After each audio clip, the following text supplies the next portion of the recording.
Well, welcome, Cate. Hello. Of course, that music was Blue Moon from the soundtrack of Blue Jasmine, and I wanted to play it to honour Cate's Academy Award, her second, which she won for her role in that film. We are so pleased for you, Cate, and so proud of you for having won the Academy Award for this film. And I think I'd also like to just say that it's not often that Australians are glued to the television at unusual hours of the day or night waiting for an announcement of a winner from overseas that's not a sporting event. So it was a wonderful change to be able to be... Now, I have to say, it is a bit cheeky of me to be inviting you to talk on this particular stage, the stage where you have created so many extraordinary roles. I'm sure that many of you in the audience tonight have seen Cate perform on this stage. Those of you who haven't can leave. I certainly remember you as Blanche Dubois in Streetcar Named Desire. I saw you 6 or 7 things walking off that side of the stage, being led away by a doctor and a psychiatric nurse and saying those incredible words. Which ones? I can't remember. I forget them. But the wonderful thing about that was we obviously performed it here as part of the Sydney Theatre Company's season, but we took it to Washington and to New York, and taking a Tennessee Williams play is a bit like taking Coles to Newcastle.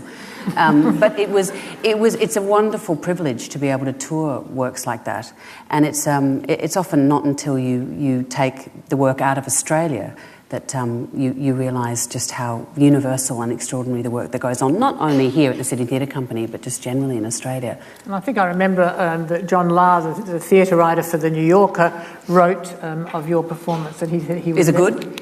He would never see a performance like that again as long as he lived. It was very good, very good. We're going to talk tonight about the many roles that make up Cate Blanchett. She's an actor of stage and screen, obviously, a fashion icon. She's a parent, she's a wife, she's a patron of the arts and of other areas. But there's one role that I'd like to start with our conversation tonight by talking about, which is perhaps not as well known as some of the others, and that is the 5 years that you spent as the CEO and artistic director of the Sydney Theatre Company, which includes, of course, this theatre, a role you share with your husband, Andrew, and which he continues to do. It was a very big deal. The same John Lahr from The New Yorker said that never before had a movie actress of Blanchett's calibre made this kind of commitment to the theatre community that launched her. So why did you do it? What made you do it? I think I have a healthy lack of consequence. I mean, if I'd had that sort of thought, I probably wouldn't ever do anything. I wouldn't get out of bed in the morning without hair and makeup. Always makes you feel better. We were happily ensconced in England, and I remember Clive James saying to Andrew and I years ago about the notion that people in the creative field leave Australia and often don't return, and he said, well, who would have said to Rimbaud, thou shalt not travel? I think it's a wonderful thing, no matter what your line of work is, that you experience that work in other cultures, because it expands your sense of what's possible, and it puts your work here in a really interesting relief. And so we went on this journey and ended up in England, and then we were offered the chance to apply for the job here, and we were gripped by it.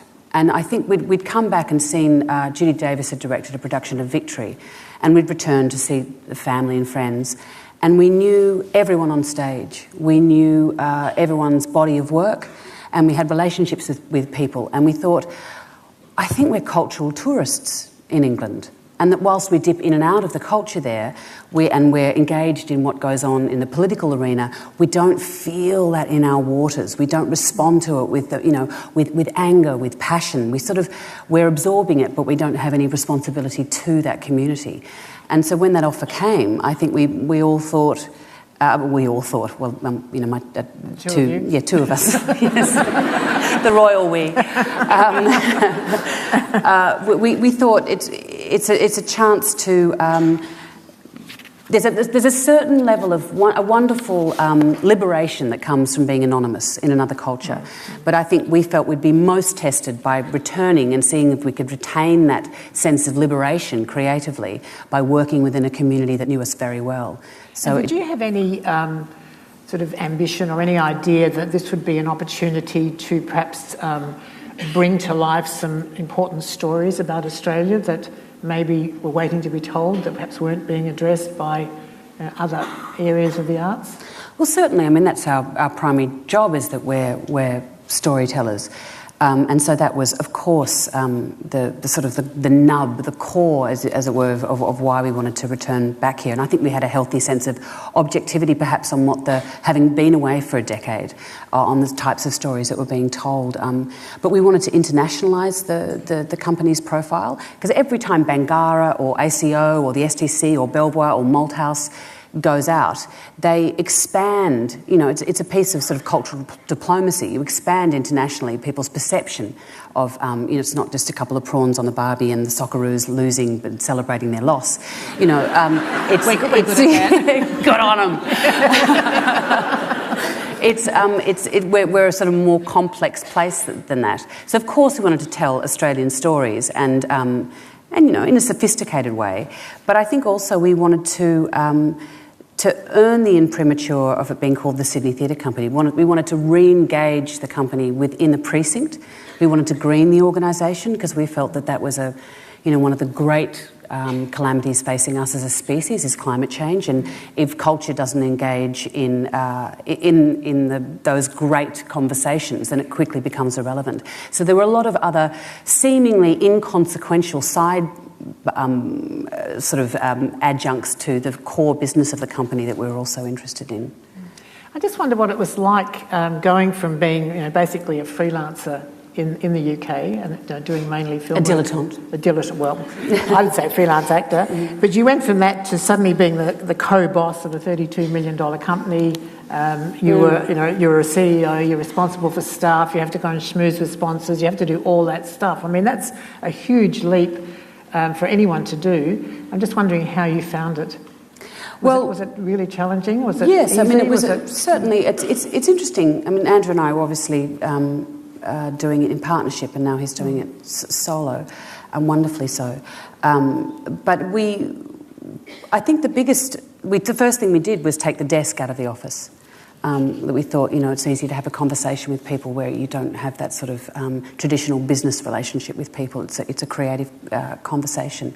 And we wanted to welcome the community back in.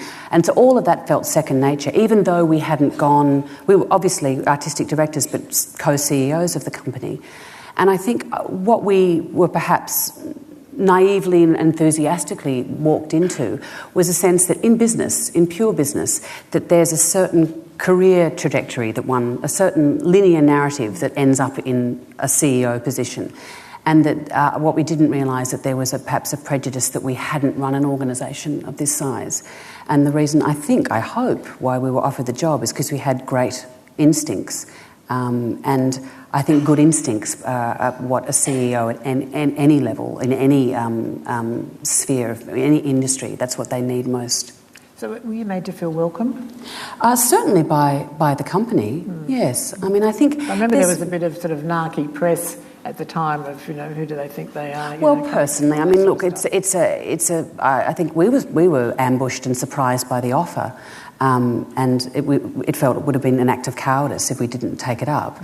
And I think that suddenly, from being an actress of international standing and importance, I was suddenly a celebrity, a la Kim Kardashian. And it's interesting the way you suddenly get smaller breasts, but you realise how you get pigeonholed very quickly. And I think that there was a little bit of argy-bargy, but you have to have a thick skin. And there was a lot to do, and we got on with doing it. And I think that the impact and the work has been the proof, hopefully. Can you nominate is there a single production or a single thing that you did during that time that you're most proud? Well, certainly the greening of the wharf, the greening of our operations, And what you did was you raised private money to put photovoltaics. Well, there was a small blip back in 2008, 2009. We partnered with the University of New South Wales Photovoltaic and Energy faculty, and they were wanting to have a demonstration building, and they looked look to us. You can see us from the bridge climb if you can see our solar array. But also there was the Green Precincts Fund, which was, I think the Essendon Football Club and the Adelaide Showgrounds and the Sydney Theatre Company were seen as being demonstration buildings. And also because we were a heritage building. So is everyone asleep yet? But anyway, we were seen as being an adaptive reuse building that could be a demonstration model. And also what we thought is that people come to be entertained, and entertaining is a positive, hopefully like tonight, it's a positive place where people go to have a good time, to grow, and that if they can do that and not have any impact on the planet, not reducing their carbon footprint, then people are sort of captive in a positive way to the way that they're, because the conversation for me around climate change was always based around sacrifice, and if you can have a good time without any sacrifice, and that's part of the detritus that you take away from the evening, then that's really positive. I mean, while you were doing that job, you also participated in a number of very big productions, Streetcar just being one of them, Uncle Vanya, Gross and Klein and several others. And you've said that you felt that your acting improved or got better as a result of your time at the Sydney Theatre Company. Can you explain? I'm proud of that. What exactly do you mean by that? I think when you work continually, and look, every act is different, but for me, when you work primarily in the film industry, there's a structure, an apparatus around that industry that can infantilise one. And look, you can't take it personally. They just don't want you to ride that motorbike because if you have an accident, they can't shoot tomorrow. So it's not really about you as a human being, it's about you as an object. But because there's a lot of money involved, I think, and it's there's a time pressure on it, that you can get infantilised by it. And you get, but more importantly for me as a stage actor, you can get very dislocated from your audience. And I think knowing, on the first night of Gross and Klein, which was probably one of the most ambitious works that we've put on at the company in recent years, that, I heard doing a monologue for 20 minutes down the front, we hadn't ever run the play before we had our first audience. So it was took a few nights to find its feet. I heard the boom, boom, boom, boom of seats, and 100 people left the theatre. And preview 2, 70 people left. I checked the show report. And the third night, 20 people left, and then people were standing up by the end. So that's wonderful. So I think it's that sort of robust relationship, that direct dialogue you have with an audience. And I know that woman's biting her nails over there. Hi, I do the same thing. But you can see you have a very strong sense of what people are doing and how many people haven't turned their mobile phones off. But sorry, in answer to your question earlier, I am very proud of a lot of the work that's gone on recently. I think because there's been some short-term things that are very ideas that have got up very quickly, and some long-term productions like The Secret River from Kate Grenville, which Neil Armfield directed, which was, I think, and I think I can say it now having left the company, I think it was a seminal piece of theatre that will be long remembered by those who saw it. So there's certainly a lot of stories that I feel very proud of. We'll come back to acting in a minute, but I just wanted to you've described yourself as a working parent, and you say that you face many of the same pressures and decisions that all working parents face. So I'm just wondering if you could perhaps share with us some of the ways in which your career has been, either now or in the past when the kids were younger perhaps, has been affected by your acting responsibilities. My histrionics. Look, I'm in a very, very fortunate position that I'm a freelancer who can choose not to work, who has a strong support of a network of family and friends. And when the children were young and when I was on set, that they could come with me and that I can afford childcare in those moments. And there's many, many working parents who are not in that position. So I think...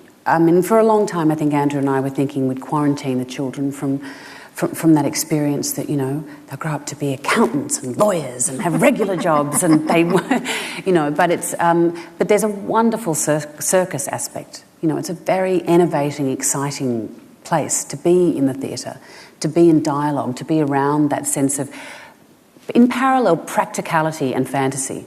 Because I think if any of you were to come to into a rehearsal room, there's a lot of hilarity, but there's a lot of practicality, and I think it's great for them to sort of see behind the shiny facade that the world seems to be obsessed with at the moment, which is the fame, the celebrity surrounding that, and see the hard work, the practicality, and the great good humour and camaraderie that goes behind that. So, I'm very fortunate that the children could be around that, but not everyone is in a position where they can, where they can say no to things. But even within that situation of relative privilege, you still found yourself having to make choices, didn't you? And perhaps turn down some work and not take other work because of the kids' holidays or the schooling requirements, that kind of thing? Definitely. I mean, all parents have to make those sorts of decisions. I think so. I mean, I think as I said, I mean, it was a challenge for us because I'd never had an office job before, and suddenly I was faced with office hours and then some, even though Andrew and I were working in partnership, and then you suddenly realise that the world isn't structured around school pickup times. And perhaps if that were different, that there might be greater participation. Yes. So, I mean, certainly, I absented myself from filmmaking in the time that I was running the company, and you simply can't do it all. Mm. Well, that was the next question. In fact, both of us are irritated by the fact that men are never asked about having it all. And you made some comments about this at a press conference in Cairns a few weeks ago. Or whether it was worth it. Yes, but isn't this the conundrum? I mean, we hate being asked about having it all, and it's not a question that we want to be asked that men aren't asked, but if we don't raise it, who will? I mean, do you find that being a sort of a potential, an irritating conundrum that if we don't talk about it, the stuff gets ignored? Definitely. Doesn't get acknowledged. I think there's the more women talk about it, and not then represented in the media as whinging about it.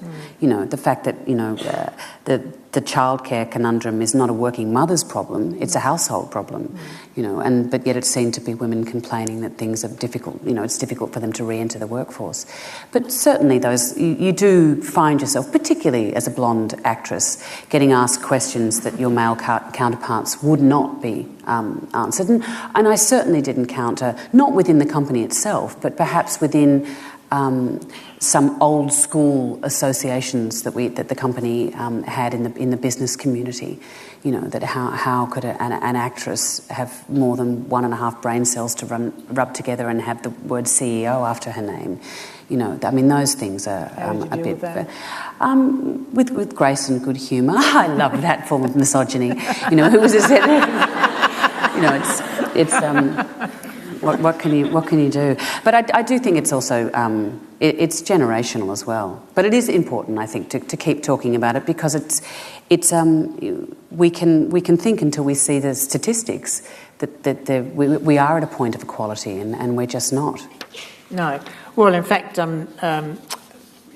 you seem to be sort of talking more and more about these issues lately, and I'm wondering... I don't know that I am. I wonder whether it's just it's getting reported. Well, that was going to be my question, whether or not there was something that had kind of, made you speak out, or suddenly people are taking notice. I mean, it seems to me more and more women are speaking out in ways that hasn't been kind of feasible for maybe 2 decades, and they're getting a lot of attention and perhaps being treated a bit more seriously than once they were. Is that your experience? Yes. I think I had a particular experience at the beginning of the year where, bewilderingly, I ended up on a lot of red carpets. And even though I do love wearing a nice frock, if I got asked what I was wearing one more time, I think I was going to scream. Well, I was going to ask you about that experience at the Screen Actors Guild Awards, I think it was earlier this year, when you very famously crouched down and spoke to the camera. Did I? Yes, you did. Of course you did. Do you remember that?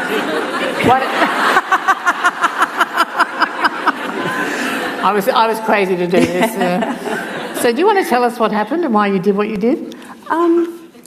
It had happened a lot to me. Because look, I've been out of this whole circuit for a long time, and there's a lot of shows now, and they all seem to be televised, and you're wondering who the event is actually for. It's wonderful to be there, but you have to talk about being there a lot, and I'd noticed it's about the fourth thing I'd been to that week, which is wonderful, very grateful, very honoured.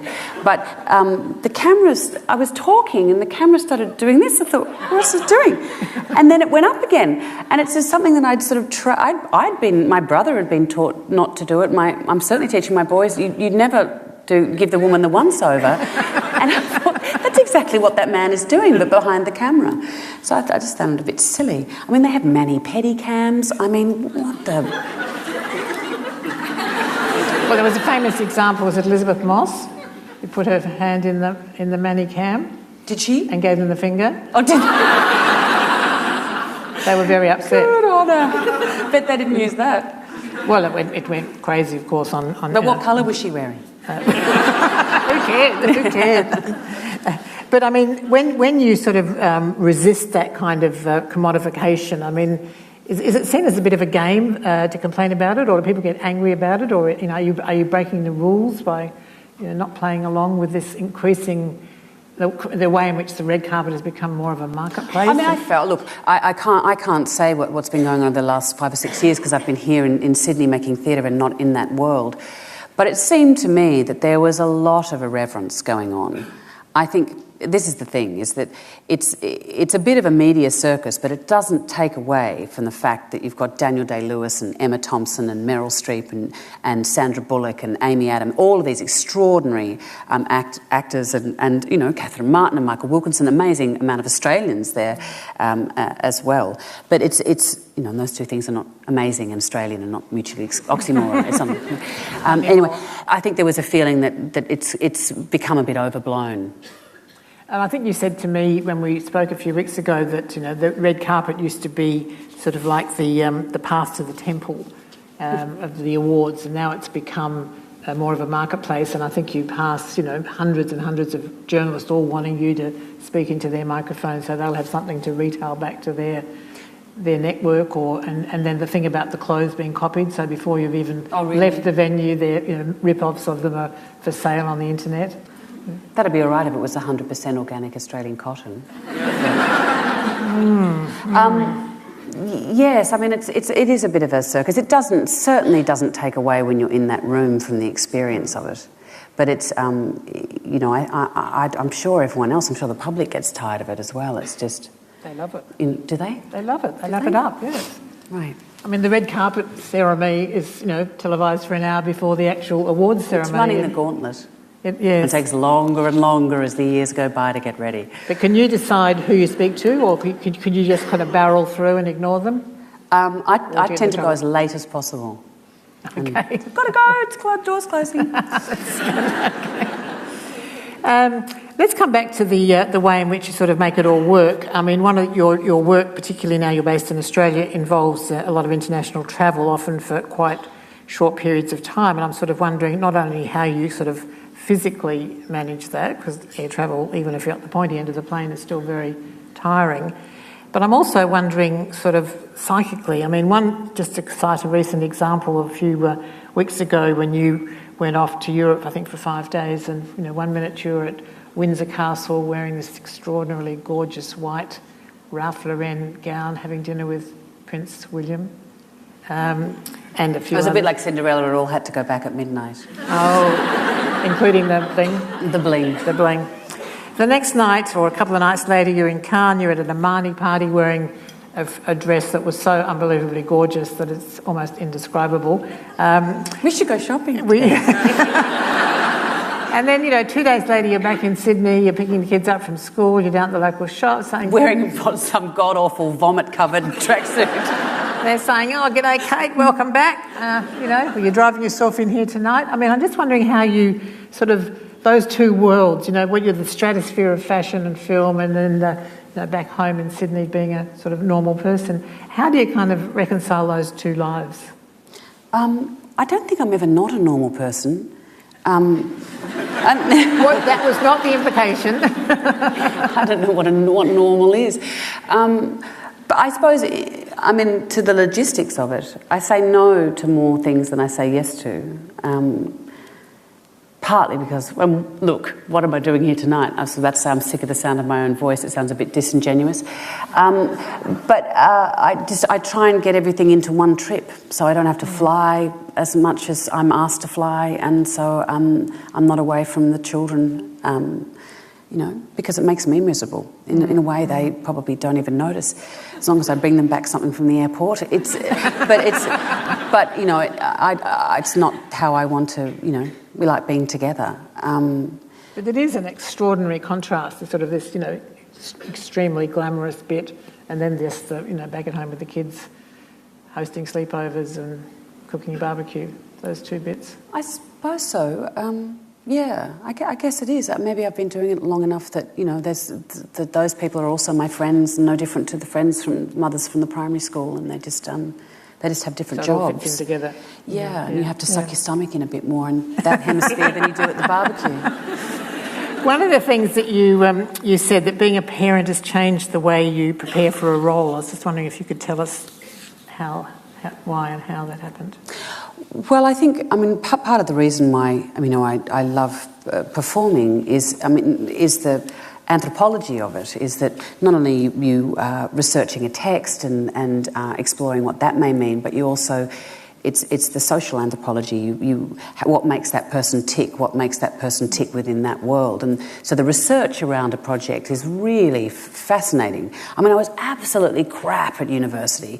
I couldn't structure an argument to save myself, but I think the way I process information, it's kinetic. And so I understand that once it's in my body, it somehow engages my little brain a bit better than, that way. So I love that part of it. But having three boys and, both of us having very interesting and demanding jobs, I've had to become much more economical around the way I prepare. And there was one moment, I think I played Elizabeth I, and the second time we did, so it wasn't Elizabeth II, it was Elizabeth I the second time round. I finished that on a Friday and then had to fly with the family to Montreal to be on set to start filming a film about Bob Dylan on the Monday. And it was crazy. And so I was preparing for that in my lunch hour because I knew I couldn't prepare it when I went home at night, because the children don't really care that I'm about to play Bob Dylan and I'm absolutely terrified. They just want me to read, Slinky Malinky. One of the things, you're certainly renowned for your intense preparation. And one of the things that I think you told me, or I read, that when you were preparing for Elizabeth the first time, right. you apart from reading biographies and reading a lot of history, you actually read her letters. You studied her handwriting. Yes, it was fascinating. I went to the British Library, and I think you can tell a lot. Not only about someone's age, but the mood that they're in through handwriting. I think I'm singularly keeping Filofax afloat, because I can't go to electronic diary, because I know if I've scratched out that appointment 3 times and written it back in, I can remember the mood and the importance of the event simply by the handwriting. And so I did get a lot of that, a lot of information, I think, subliminal information, and because a lot of the process is. You assume a character by osmosis.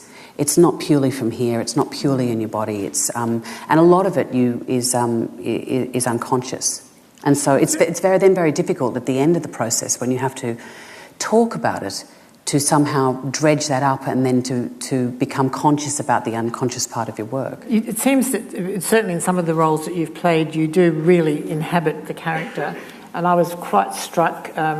The other day watching some interviews on YouTube that you did about Elizabeth, and the people, various interviewers, were not asking you about the character or about the role. They were asking you about what it was like to be Elizabeth.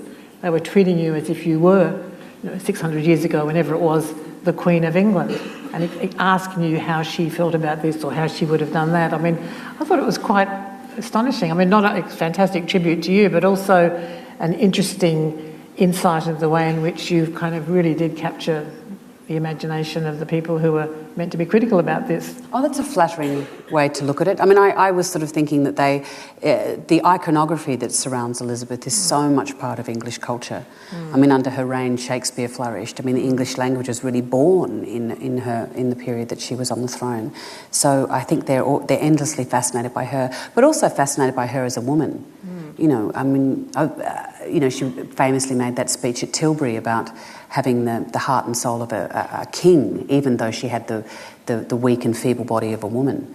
It was funny, we were talking a little bit earlier about that. There's a really interesting lecture by Mary Beard, the historian, where she talks about the classical silencing of women historically, and the notion of when rhetoric was born, the whole sort of structure around the way we debate in the English language is rooted in the classical tradition, where women were denied access to public speech. And so Elizabeth, I think, quintessentially understood that, and that she had to appropriate male language whilst being a so-called barren monarch. And she brilliantly navigated that and kept herself, which I found really fascinating, for diplomatic purposes, she needed to keep herself in an idealised sense, very young and marriageable. And so that's the way she actually stabilised the relationship between England and France for so many years, is by maintaining the masculine domain, the traditional masculine domain, as a monarch, as a politician, but the female wiles of being potentially marriageable, so that she always keeps those negotiations afloat. It was really fascinating. And that's an extraordinary insight also, I think, into the way... Off the handwriting. Which she... and you have one of her letters, I believe. I do. You said that you're endlessly disappointed in yourself. Right now. In your acting. Is this because you pursue perfection, so that you're always going to be disappointed, or is it that you could never find complete satisfaction in acting? What is the source of this endless disappointment? Martha Graham talks about this state that the creative process happens in, and she describes it as being a blessed unrest. And I think I really relate to that you're never in a static point. I mean, just like our identity is not a static thing, your relationship to your work is not a static thing. And I think what keeps propelling me forward is that going into the unknown, and I'm always picking apart the bits that I'm not happy with and thinking, I don't want to do that again. And it's not necessarily the outcome, it can be to do with the process. And it's even in works that have been well received by the public, that's what keeps propelling me forward. Otherwise, I think I'd stop doing it altogether. So is it inappropriate to ask you whether you have a preference for stage work or screen work, or does each satisfy different bits of you? I think it's the shift between the two, to be honest. And few people can do it as not as well as you do, but as often as you do. You occupy both areas of work, pretty completely. Yes, I mean, but that's why it was such a gift to have that long stretch of time. Forget running the company with Andrew, but also to be on stage so continuously, and in so many different cultures. It was really... It does. You exercise entirely different muscles, and you find, having to reach the back row up there. Of course, I'm mic'd tonight, but then when you're on a set, your relationship to a wide shot, you understand the pictorial plane in a much more visceral way because of that time spent on stage. And certainly, I don't think I could have attacked Blue Jasmine in the way that I did if I hadn't played Blanche Dubois for the length of time. Even not that we ever discussed Streetcar, and you couldn't possibly overlay one story onto the other. There are so many similarities in the characters. But there was something about living with that set of concerns that it was in my sort of part of my DNA, because there is there's a residue of each character that stays with you. I mean, I think it's a compassionate.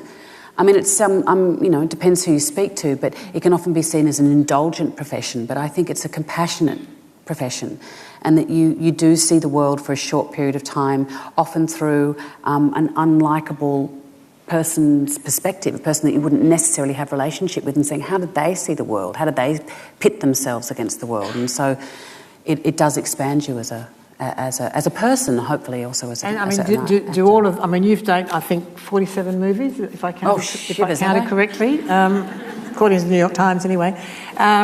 And I don't know how many stage performances, but many, many, many. So, I mean, are you carrying around within your being, all of these characters, or the bits? What do you retain? What is it? Is it a feeling? Is it it's like an attitude? It's like holiday naps in a way. I mean, our family's not a big recorder of what we do. We don't take a lot of videos and a lot of photos. But I think as a result, we remember things very well. The children remember experiences and holidays and things, intersections with people, and because you remember those. They pop up in quite often unexpected moments. I guess so. I don't think about it a lot, to be honest. I just was interested in obviously talking a bit about Blue Jasmine, because it's the one that we've seen most recently and the one you were honoured for with the Academy Award. But I was very interested in the research you said you did for that role, which included drinking rosé on the Upper East Side, watching Upper East Side socialites interact and do their thing. But then you also said that you became very conscious of homelessness and dispossession in San Francisco. That you noticed aspects of that city that you perhaps hadn't noticed before and wouldn't necessarily have noticed if you weren't playing that role. Yes, it's not. I mean, being a parent, you do have to, and it's a gift in many, many ways, is that you have to leave any anxiety or stress or concern or preoccupation with what you're doing on set, or when you leave stage door.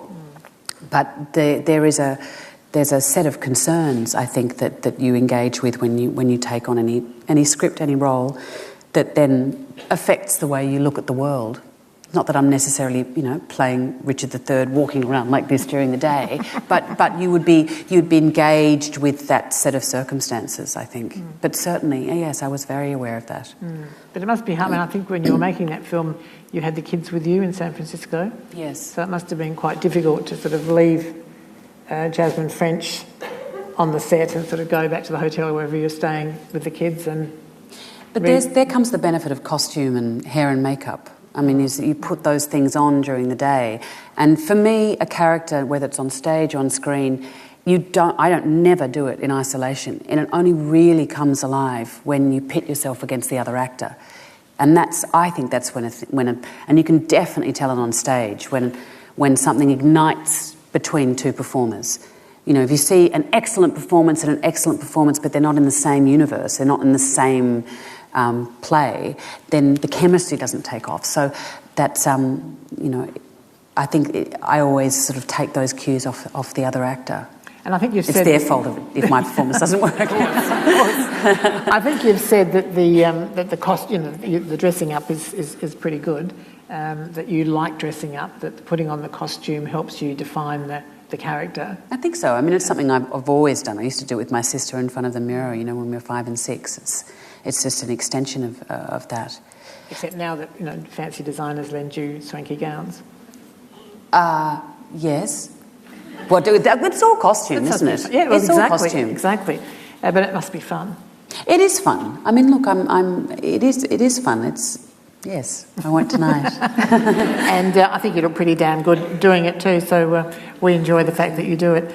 I'll change the pace a little bit now and just come back to talking about women and the treatment of women. One of the things that seems to me that women are, particularly women in very senior roles, are increasingly complaining about not being treated seriously. Mm-hmm. And it was something that you mentioned before, that being female, blonde and an actress meant that some people weren't treating you very seriously in your Sydney theatre job.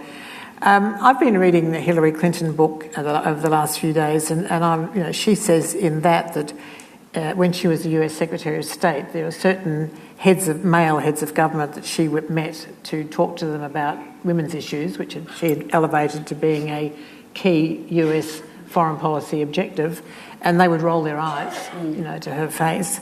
And Julia Gillard also commented just about a week ago that she felt, she gave an interview on US radio on NPR, saying she felt that she wasn't treated with the same seriousness as a male leader. Do you think that, just based on your observation and your own experience, do you think that senior women are being treated less seriously, or do you think they feel more able to talk about this stuff, whereas once perhaps they would have been a bit embarrassed about it and kept it hidden? It is interesting whenever women of great intelligence and impact, like Hillary Clinton, get up in a public space, is that they frequently talk about so-called women's issues, but less frequently about society as a whole. And somehow it's the sense that, and this harks back to what Mary Beard was sort of bang on about this essay. It was just the lecture was very Everyone interesting. Everyone should read it. It's fabulous. But you can find a link to it in ASR. Oh, it's in the yes. Mm. But it's all about it goes right back into those roots where to speak in public, so to have command of public discourse, is inherently an expression of masculinity.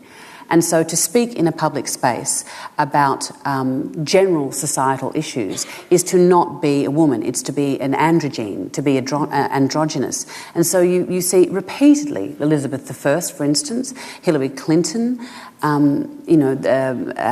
Julia Gillard. I mean, that there's something not truly female about them. Margaret Thatcher, that there's somehow... Because they're exercising their power, but more importantly, I think, because they're commanding public discourse.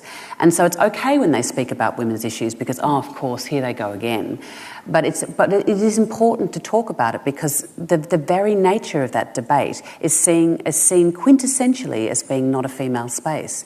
And I think that, it's fascinating that we're still in that place in 2014.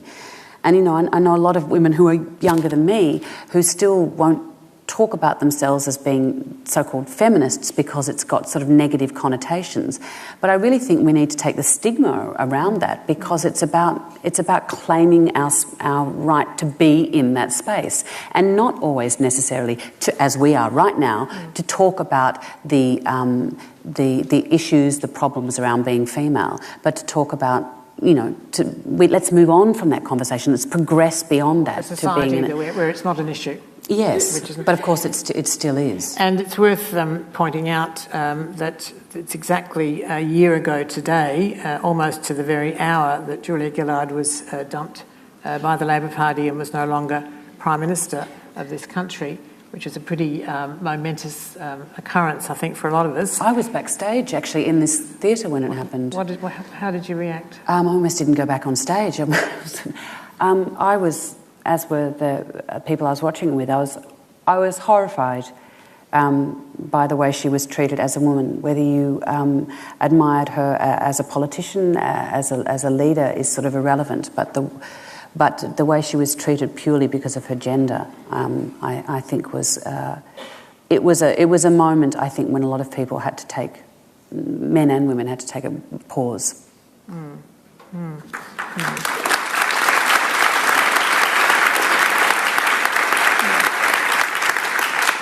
You were saying a minute ago that some of the women that are younger than you perhaps are less... beautiful. Certainly. There's that. I was going to talk about women in Hollywood. And your Oscar speech calling for more decent roles for women, particularly for older women, a point that Meryl Streep's also made. And I just wanted to ask you, why is it that Hollywood is so short-sighted about this when, as both you and Meryl Streep have pointed out, these movies actually make money? They do. I think for quite a number of years now, the marketing department has run most studios, really, the aesthetic, the production slate of most studios. And I think when you're dealing with big budgets, people get intensely conservative. I mean, any business, you look at any major corporation and their internal, when they're dealing with big figures, the board of that company will be incredibly conservative because, and so ultimately that corporation, that company, that industry stops progressing because of that inherent conservatism and lack of risk-taking, and it atrophies. And I think that's what we're seeing in the studio system with the output. It's boring. Well, it's this furphy, this misnomer that somehow that the only audience, the true audience, the major audience, is 12 or 13-year-old boys. Now, I don't know where Frozen sits within that,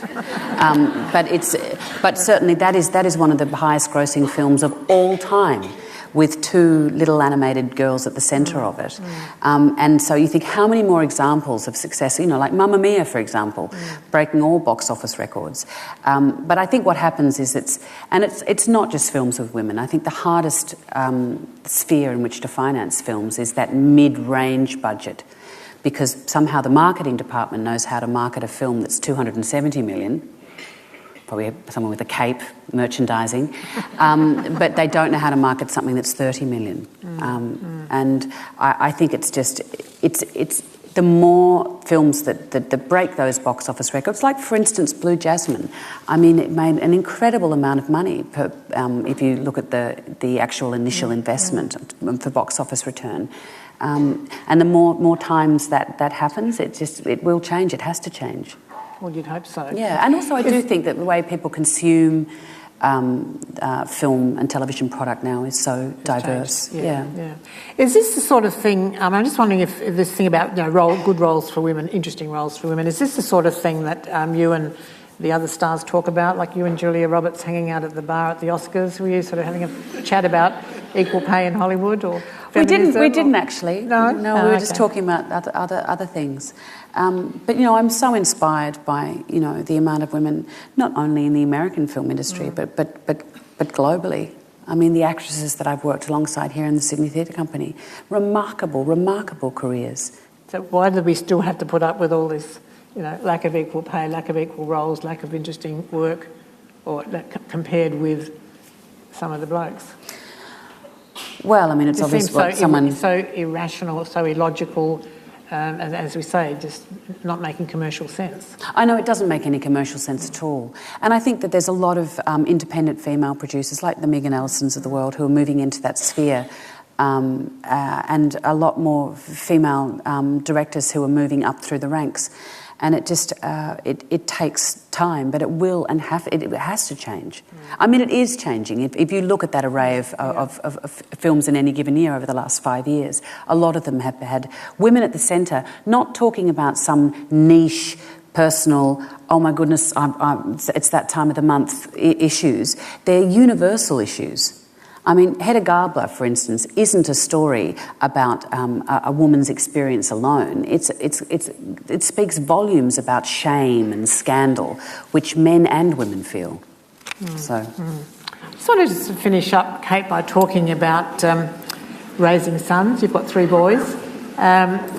I just wondered, how does a feminist, self-styled feminist, go about raising boys in today's world? You talked before about, you train your boys not to do what that camera did to you on the red carpet. What else is involved in... I wish I could train them to lift the seat. We're working. It's a work in progress. So what are the values, what are the sort of the behaviours that you want to encourage or discourage with your boys and other boys for that matter? I think whether I had boys or girls, I'd have great concerns about instilling a sense of respect of yourself and other people, and having a sense of privacy. Privacy is a very difficult concept, I think, for younger generations to understand, given how available we all make ourselves or seem to make ourselves without any consequence on the internet. And I've had the internet porn conversation far earlier than I thought I'd be having it with a 12-year-old and 10-year-old son. What did you say? Look, it's a long story. But it had a lot to do around the treatment of women in that industry, and to talk about the objectification of women and, and I think it's respecting them to not, you obviously don't want to give them too much information too soon. But look, I mean, on a general level, I mean, Andrew and I always talk about the future and obviously massive concerns about, water security and food security and Australian biodiversity and all of those things and how those things will impact on the children's future as well as internet porn. Yeah, it's a minefield, isn't it? So just in terms of the issues that that worry you about the future, apart from those that you've just mentioned, I mean, are there other sort of? We talked the other night. You were talking about sort of the number of refugees in the world. The fact that there is such gross inequality and unfairness. There, now very well documented, large and growing, it seems, disparities in wealth and opportunity. I mean, are you sort of pessimistic about the future, or do you think that we will get on top of all this? Well, there was a terrible figure that was released, I think it was last week, that there's been the largest number since the Second World War of people who've been forcibly displaced from I think it's 51.2 million people. And certainly when I grew up, Australia was celebrating how multicultural it was, how open-minded it was, what a compassionate nature we were. And I do worry about the message that we're sending to children in the playground, where you're saying, respect that child, give that child that space, but yet nationally it doesn't seem that we're exercising that sense of compassion. I'm greatly concerned by it.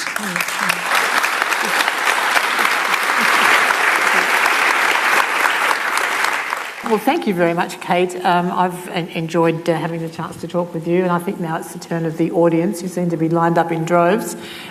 So Katrina will now manage the Q&A. Hi, Cate. My name's Marie, and I'm from Sydney.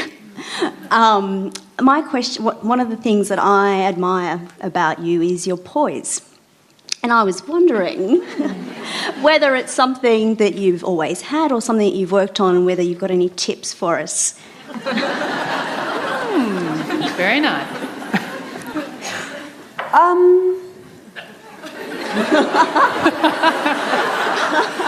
And how well you do that, How that will pause. I do it? It's all smoke and mirrors. I think the expression is shitting bricks, which is what I was doing when I was in the wings there. But it is a conversation. I think something that I found very difficult when I knew I loved performing, but I found it difficult to be looked at. I'm scrutinised, and I think once I turned the table on it, so that I was looking at you and listening to you, it's looking out. I found it easier, but now I'm incredibly self-conscious. So thank you for that, Marie. Beautiful, thanks for that. Hi. Hi, my name's Mario. Just two brief things. First thing is, I just want to say thank you to Cate for your Antipodean loyalty. Thank you for coming back and nourishing, our artistic industry. But secondly, more importantly, I'm a high school teacher, and just to reflect on your point about feminism being almost a heretical word, when I go and teach, Year 10 girls about Germaine Greer and women's lib, generally they roll their eyes with me while they're looking at ASOS buying the next Kardashian handbag. So what's your view, and I guess Anne's view as well, like in terms of reinvigorating the whole feminist notion for younger generations?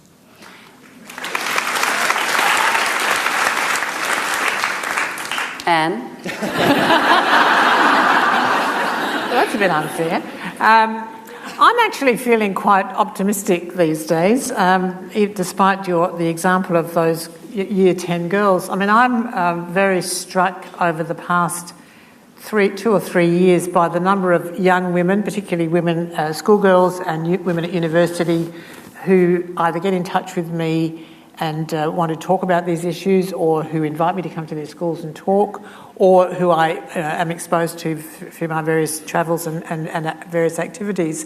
And it just seems to me there's been a kind of a resurgence, if you like, or a new wave of women discovering these basic inequalities and the unfairness of treatment of women that we hadn't heard of, particularly during the 80s when there was a sort of an era of, DIY feminism, we don't need a movement, we don't need to talk about it.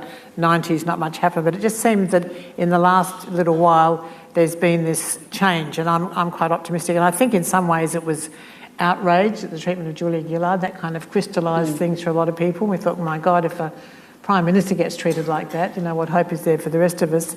So, while the, the Kardashian thing is a bit, disappointing, if I can put it that way, I don't think that it necessarily means that you can't be a feminist and, and like trashy stuff as well. Because most of us do, let's face it.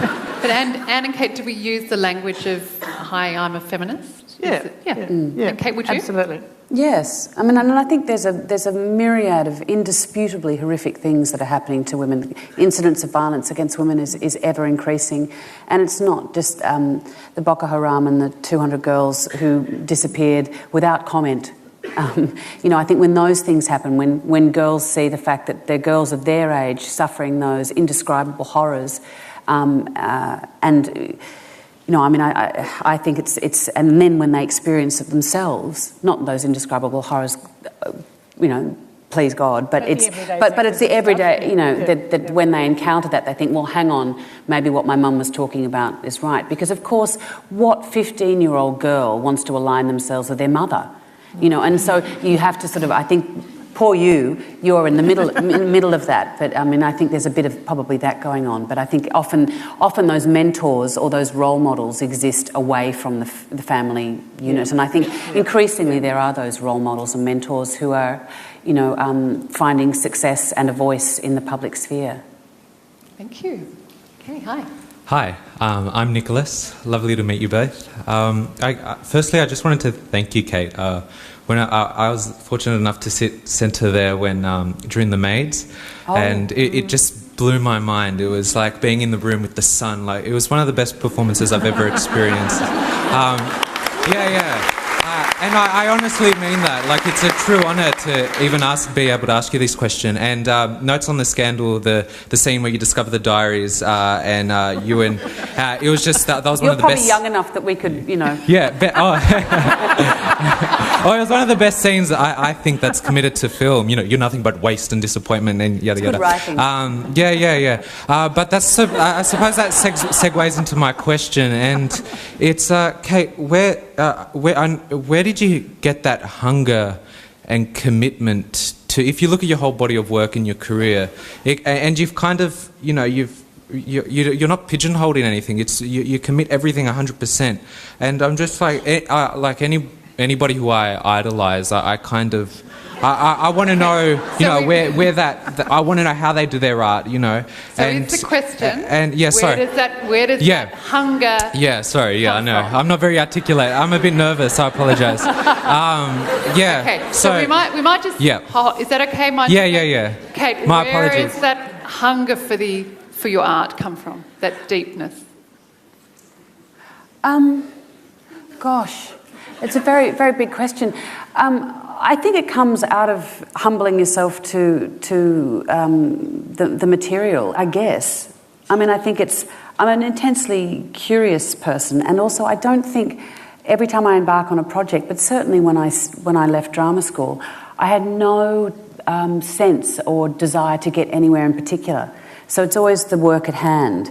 And if you don't have that sense of consequence, or gosh, if I play that role, then I probably won't get cast in that, and then, or if I die in page 9, then I'll never be cast in the lead of that, then you probably would have a different sort of career. But maybe mine's been eclectic because I've just been, whatever's been offered at the time or whatever I've been interested in, I've thrown myself against as if it were going to be my last job, my last chance. Thank you. My name's Nicole. I'm an aspiring actress. I'm 18 years old, graduated last year. And actually, I've been meaning to ask you this question ever since I saw your production of Uncle Vanya. What I find really stands out with your work is your attention to detail with characters and characterisation. And I just kind of want to know, on an acting note, what is the first thing the first thing you look for when you first read a script to help develop those characters? It's never the character. I can say that for sure. It's always, say for example, Uncle Vanya I got to be in the room with Jackie Weaver and Richard Roxburgh and Sandy Gore and Hugo Weaving and John Bell, Hayley McAlin. It was the most amazing cast. And so it wasn't that I was burning to give my Yelena. And so it's more about being in the production. Like the Maids, it was the chance to work with Benno and Isabel on that text, which he and Andrew adapted. So it's about the conversation. It's like having a great dinner party. You think, wow, he's coming and she's coming and, I don't know what we're going to talk about, but I think it's going to be really interesting. So it's that sort of thing. And then the conversation flows as it flows. And so I find myself constantly surprised at the places that we end up. And sometimes it works and sometimes it doesn't. Thank you so much. Good luck. Oh, thank you. Thank you. Hi, I'm Rachel. So my question is about at the start of last year, I moved from a Master of Economics to doing film school for a year.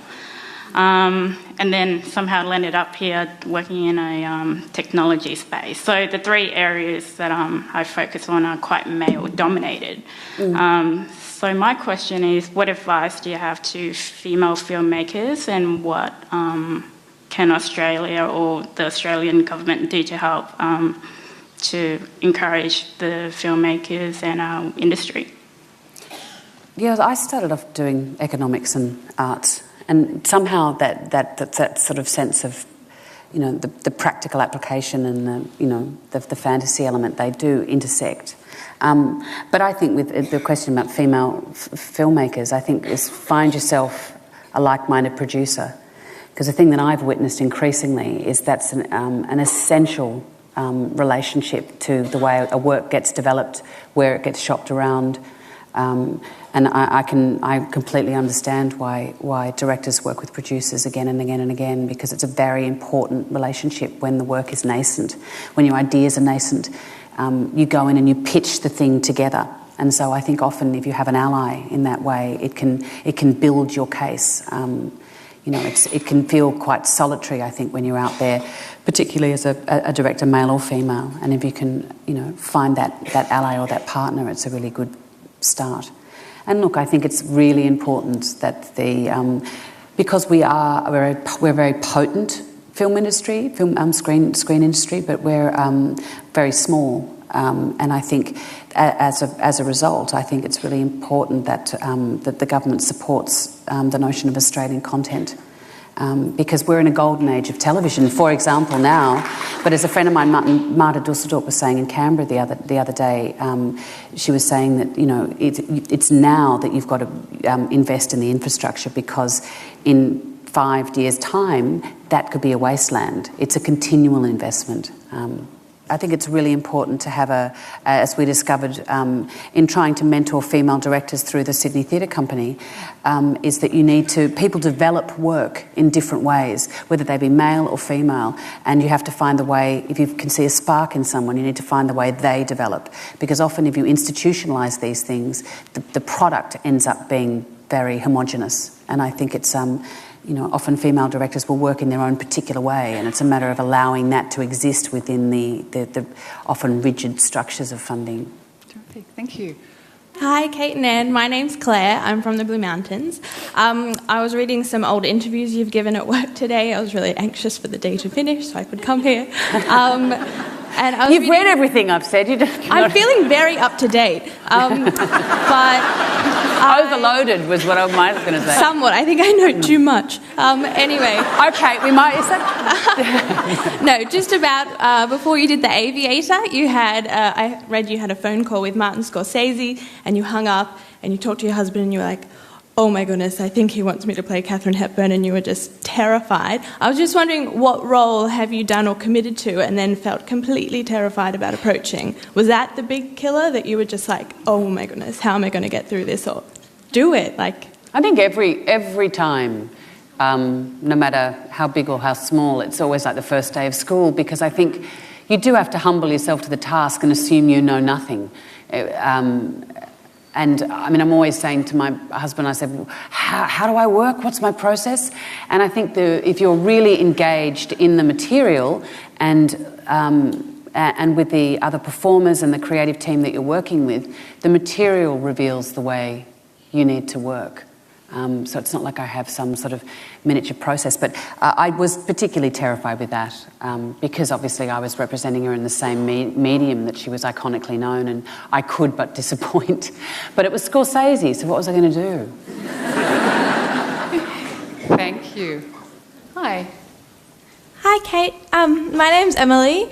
I was just wondering, I'm looking at applying for NIDA, and I was just curious as to what your audition pieces for NIDA were, and whether that's more like, can you just do a reenactment, but more like how that's impacted your career. Like, has that stayed with you? Because that would have been the basis of your career now. Like, does that something that always has stayed with you? I'm just curious. Certainly, I mean, every actor is different. But for me, I relished the chance to focus in an environment that valued the pursuit of the process to get all that mess out of the way before I was catapulted out into the industry.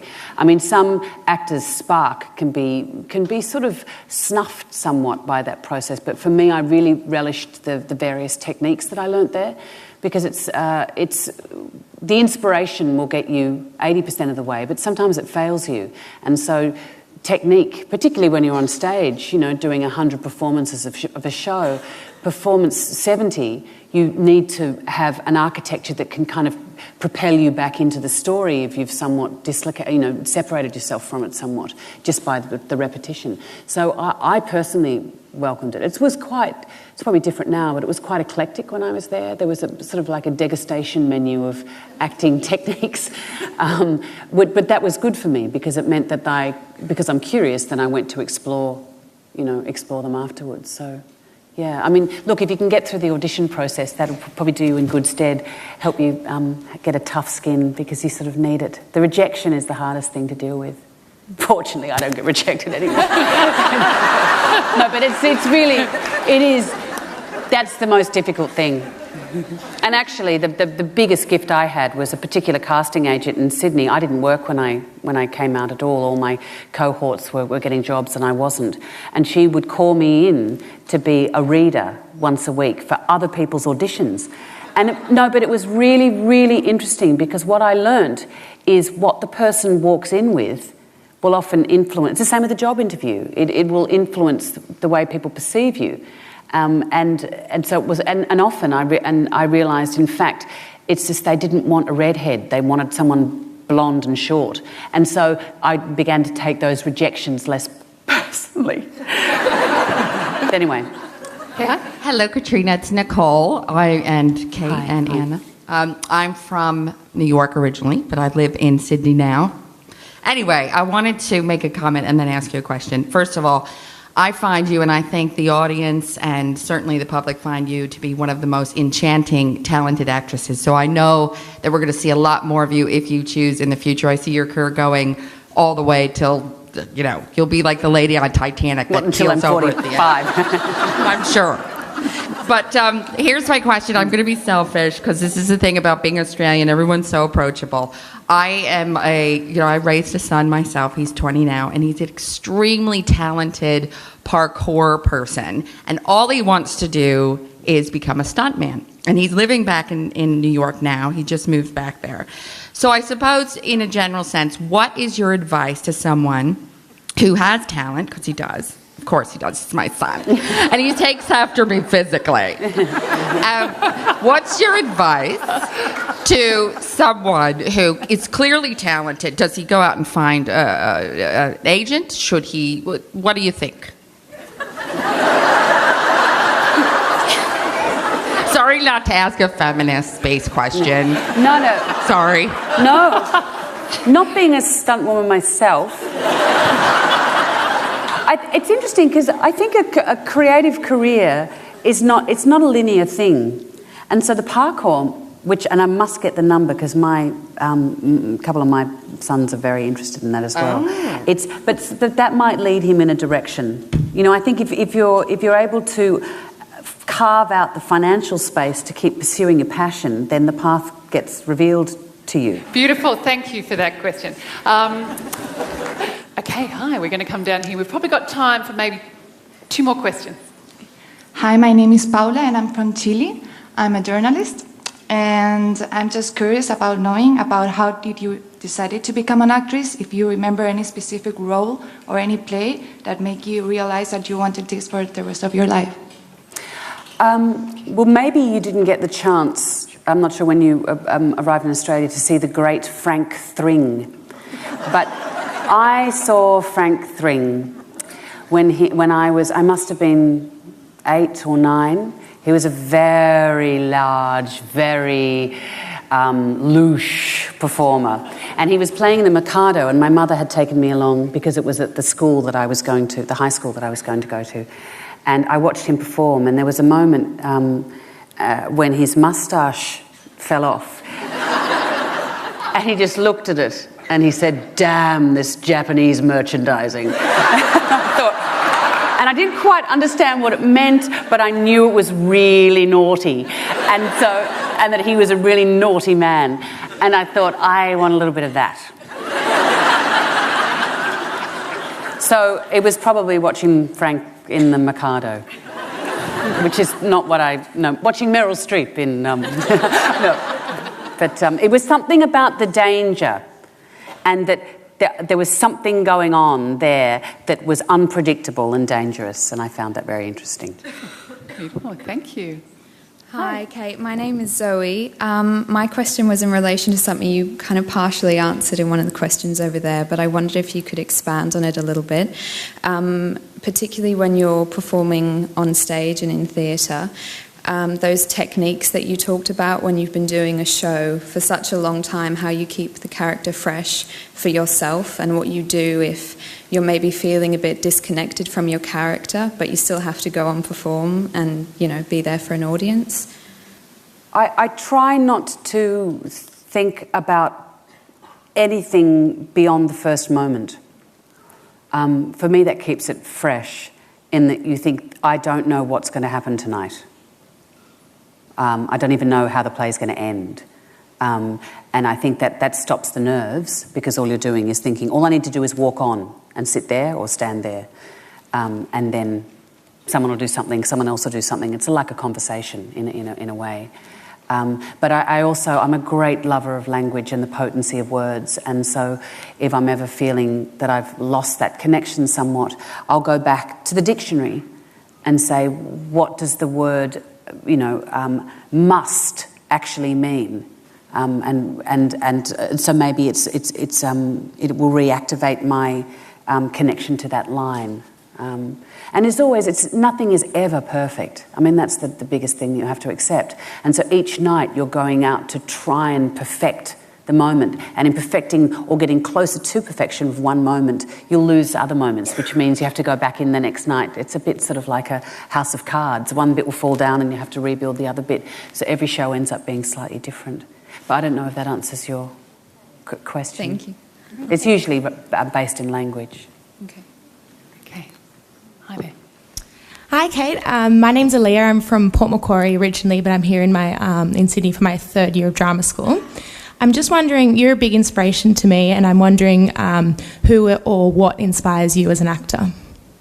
I'm fascinated by how available and unself-conscious young children are. If you watch them play, how free and how they're able to move from one state to the next. They're quite fluid. I'm very inspired by dance and incredibly inspired by music. I mean, I'm a great lover of the visual arts, and I think I don't absorb those necessarily as I must tuck them away to use them later as an actor. I just think I absorb them as a human being. Thank you, and we'll go one more question. There you are, lucky last. Thank you. Hi, Kate and Anne. Thank you. My name's Tanya, and I'm from Lavender Bay. And you touched on drama school, not in great detail, but in a couple of earlier questions.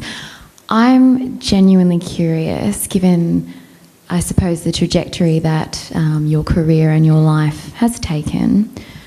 When you graduated from drama school, what were your expectations for yourself as an actor, but also as a person? And how has your trajectory, I suppose, followed along that sort of line, or sort of differed from that? I know that's a big question. Sorry, it doesn't have to be a super long answer. No. I hoped I would work, but I had no. I mean, no. Well, but I didn't work immediately, and I'd seen so many actors on stage because that was where I was heading. I mean, the idea of having a film in the career industry, I just didn't think I was that person, that girl. And also because the industry, you know, at that point, sort of Nicole and Russell and all those wonderful actors were working overseas, and I thought that's as far away as the Emerald City. I mean, it doesn't sort of exist for me. And I was very, very happy to be working in the, in theatre in Australia. But it's, I didn't necessarily work straight away, so I gave myself 5 years. Because I'd seen a lot of actors who I admired and respected who didn't work all the time, and I thought, I don't know if I can withstand, those fallow times. And then I took work perhaps that other people wouldn't have taken. My very first job was understudying another actress here at the Sydney Theatre Company, which my agent said, you don't need to do that. And I said, yes, I do. I get to be in the rehearsal room with Kerry Walker and Elizabeth Maywald, and Melissa Bruce is directing, and I want to watch those actors work, and I get to go on stage for 2 weeks at the end. So I took that job, and then that job led to something else. But I took that job because I know I needed to be around, I needed to be doing something, not because I thought it was going to catapult me somewhere else. So that I just did what I could and what interested me, and then one thing led to another. But it's all very random. I mean, I think most creative careers are. Most careers are. I mean, what career is linear anymore? Did you have an ultimate goal, or was it really just as random as just working because you loved it? The only thing I said to myself when I left high school was that I wanted to be able to travel with my work, whatever that was. I mean, I thought I was going to go into the visual arts. I didn't necessarily think I'd be an actor. And I wanted to hopefully earn the respect of my peers. They were the sort of the 2 things I said to myself. But I didn't. But how that would manifest itself, whatever I would do. I mean, I did fine arts and economics. I mean, what am I doing here? I mean, it's very random. Great. And it's really hard. I mean, that's the whole NAPLAN of it all, isn't it? Is that we're all sort of NAPLANed into certain lanes, and that we've got certain strengths. And I think often when you use someone's so-called weaknesses or their strengths to teach them their weaknesses, it's in that weak point that often the inspiration lies. So do you feel respected by your peers? Nope. No, I don't know. I mean, I don't know. I don't think about it. I only say that because I wasn't... I think when you achieve a certain amount of so-called fame around what one does, it seems to be the end point, and it certainly wasn't for me. It was more about getting to work with Kerry Walker and Geoffrey Rush and Neil Armfield and those people. That was what I was interested in, to work alongside the people that I respected. Great, thank you very much. Well, before I hand back to Anne to do a final thank you to Cate, it's important that I also acknowledge some of the sponsors that we've had who've come together to help us create and bring you this amazing event tonight. So a big thank you goes to Lynn Krause and Nicholas Adamo from Ernst & Young. Also to Karen James, Katie and Angus Mile from Women in Focus, Commonwealth Bank of Australia, and Melissa Hamilton and Rachel O'Loughlin from Stella, all great organisations supporting Australian women. So thank you very much to those organisations.